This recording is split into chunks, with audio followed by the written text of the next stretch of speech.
এটা আমি মানছি যে এখানে এটা রাজনীতির জায়গা না, এটা আমি মানছি। এটা আমি মানছি এবং এটা আমি মন থেকেই মানছি, এটা যা রাজনীতির জায়গা নয়। আমাকে স্লিপ দিয়েছেন, এটা আমি বিরোধিতা করছি না। Try to understand this point.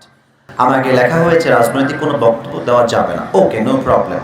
যেহেতু এটা রাজনৈতিক কোনো ফিল্ড নয়, সো এখানে আমরা রাজনৈতিক বক্তব্য দিতে চাই না। তবে একটা কথা, রাজনীতিকে কখনো আপনারা ইসলামের বাহিরের কিছু মনে করবেন না, এটা আমার অনুরোধ।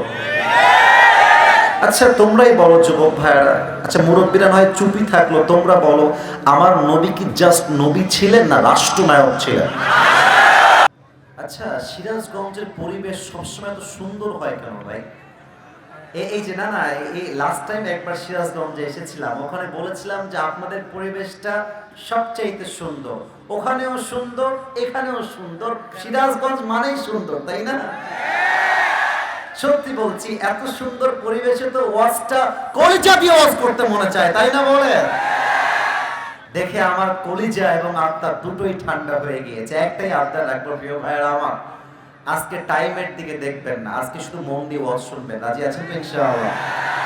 আপনাদের সঙ্গে আমি টাইমের হিসাব করতে আসি নাই, অন্য জায়গায় টাইমের হিসাব হয়, সিরাজগঞ্জে জাস্ট ভালোবাসার হিসাব হবে, টাইমের হিসাব হবে না। রাজি আছেন নাকি নাই?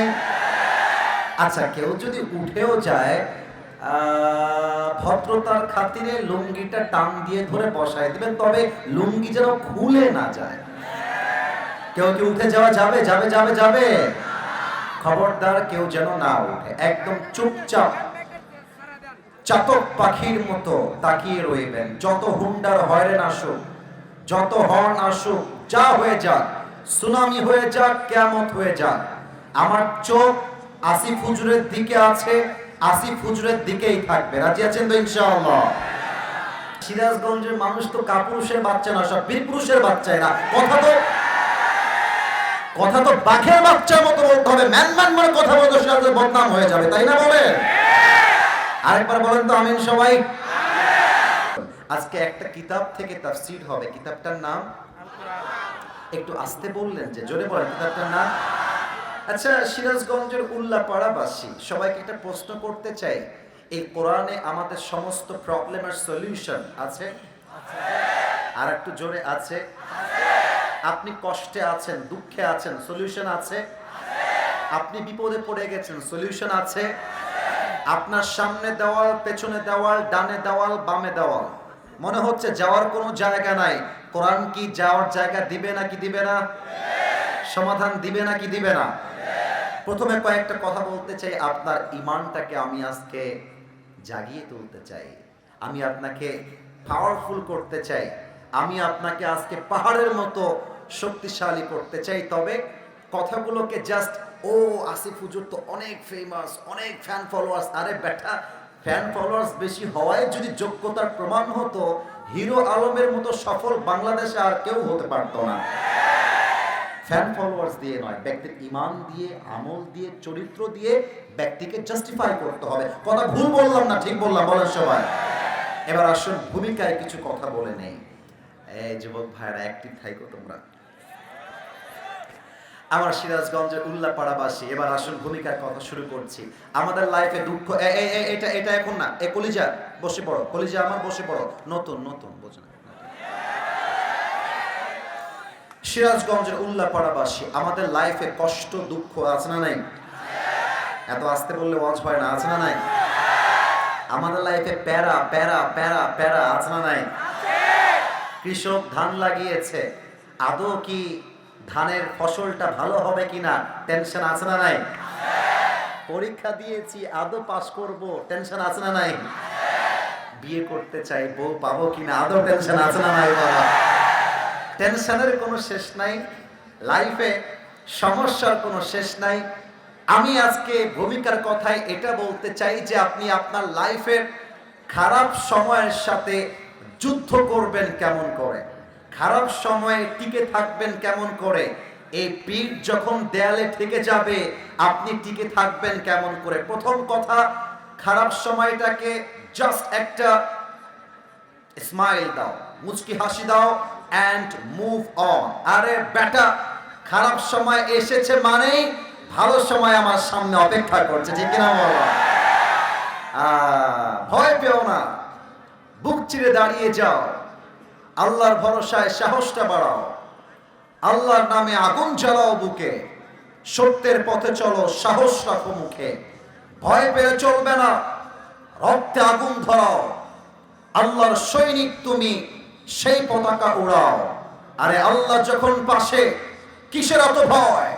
তাওয়াক্কুল করো, কাছে আসবে বিজয়।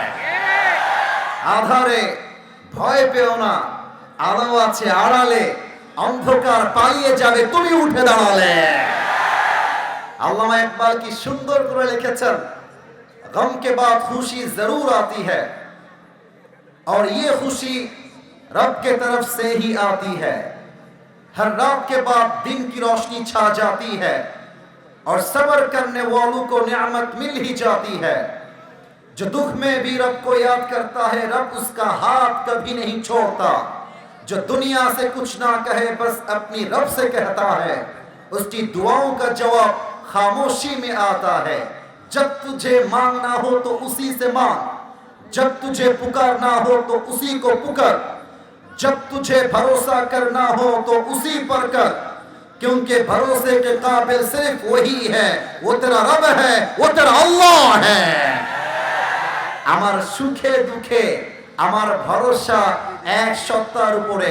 আওয়াজ দিয়ে বলেন সবাই, তিনি কে? ঐতিহাসিক মাহফিল হয়ে থাকবে, আপনারা কি চান? আওয়াজটা আসে নাই, আপনারা কি চান সবাই? আমি প্রথমত একটা প্রশ্ন করতে চাই, এই বাগানটা কোরআনের বাগান, এটা জান্নাতের বাগান। হ্যাঁ, এটা আমি মানছি যে এখানে এটা রাজনীতির জায়গা না, এটা আমি মানছি, এটা আমি মানছি এবং এটা আমি মন থেকেই মানছি, এটা যা রাজনীতির জায়গা নয়। আমাকে স্লিপ দিয়েছেন, এটা আমি বিরোধিতা করছি না, try to understand this point. আমাকে লেখা হয়েছে রাজনৈতিক কোনো বক্তব্য দেওয়া যাবে না, ওকে, নো প্রবলেম। যেহেতু এটা রাজনৈতিক কোনো ফিল্ড নয়, সো এখানে আমরা রাজনৈতিক বক্তব্য দিতে চাই না। তবে একটা কথা, রাজনীতিকে কখনো আপনারা ইসলামের বাহিরের কিছু মনে করবেন না, এটা আমার অনুরোধ। আচ্ছা তোমরাই বলো যুবক ভাইয়েরা, আচ্ছা মুরব্বীরা নয় চুপই থাকলো, তোমরা বলো, আমার নবী কি জাস্ট নবী ছিলেন না রাষ্ট্রনায়ক ছিলেন? তো যে রাষ্ট্রনায়ক হবে, দেশ চালাবে, এই কথা কিন্তু আমি ভুল ধরাই দেন, কোনো সমস্যা নাই। যে রাষ্ট্রনায়ক হবে, যে প্রাইম মিনিস্টার হবে, সে কি রাজনীতি না করে প্রধানমন্ত্রী হতে পারবে? So why don't you understand that? বোঝেন না কেন? ইসলামটাকে আপনি রাজনীতির বাহিরে মনে করবেন না। যেই নেতা বলবে ইসলামে রাজনীতি নেই, যেই নেতা বলবে কোরআনে রাজনীতি নেই, যেই নেতা বলবে নবীজি রাজনীতি করেন নাই, সেই নেতা নামে মুসলমান হতে পারে, কাজে সে মুসলমান হতেই পারে না। আপনি আমাকে বাধা দেন, নট এ বিগ ডিল, মেনে নিলাম বাধা দিচ্ছেন, সমস্যা নেই, কিন্তু মাথায় রাখতে হবে আগামীর সংসদ চলবে যেন কোনো ব্রিটিশ কোনো আইন দিয়ে নয়, আগামীর সংসদ চলবে আল্লাহর কোরআন দিয়ে। আল্লাহ বোঝার তৌফিক দান করুন, সবাই আমিন।